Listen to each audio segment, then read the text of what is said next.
মাস আগে বিল আসছিল 250 টাকা, আর এই গত 2 মাসে বিল আসছে 800 টাকা।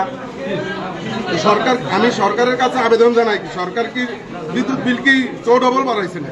মাসে আগের মাসে আইছে আপনার মানে 656 টাকা, আর আর এই গেছে মাসে আইছে আপনার 2455 টাকা বিল।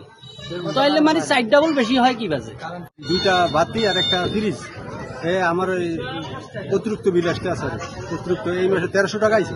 না, আমি আগে যে একটা ফ্রিজ চালাইতাম, একটা ফ্যান চালাই, এখন ওইটাই চালাই, কিন্তু গত 2 মাসে যা বিল ছিল তার থেকে দ্বিগুণ বেশি আসছে এই মাসে। ওই একটা ফ্যান আর 2টা লাইট জ্বালাই।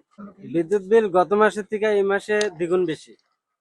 কারণ বিল হচ্ছে 1 ঘন্টা কারণ থাকে না, কোনো প্রকারে ঘুম দাম না, মানুষ গরিব দুঃখী আমরা মনে করি না, আধা দিন কষ্ট করি, মনে করে না, ইয়া করে না, কারণ দেয় না। জানেন যে জুনের বিলিং থেকে, অর্থাৎ জুন মাসের বিলিং থেকে বিদ্যুতের রেট সরকার বাড়াইছে।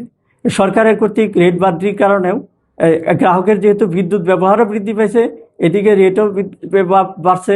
এই দুইটা কারণে গ্রাহকের বিলের টাকার পরিমাণ বৃদ্ধি পেয়েছে। এই সমস্ত কারণে দেখা যাচ্ছে যে মনে হচ্ছে যে আগের চাইতে বিদ্যুতের ব্যবহার বা বিল বেশি করা হচ্ছে। আসলে বিল বেশি করা হচ্ছে না, প্রকৃত রিডিং এবং যে ব্যবহার আছে সেটার উপরেই বিল করা হচ্ছে।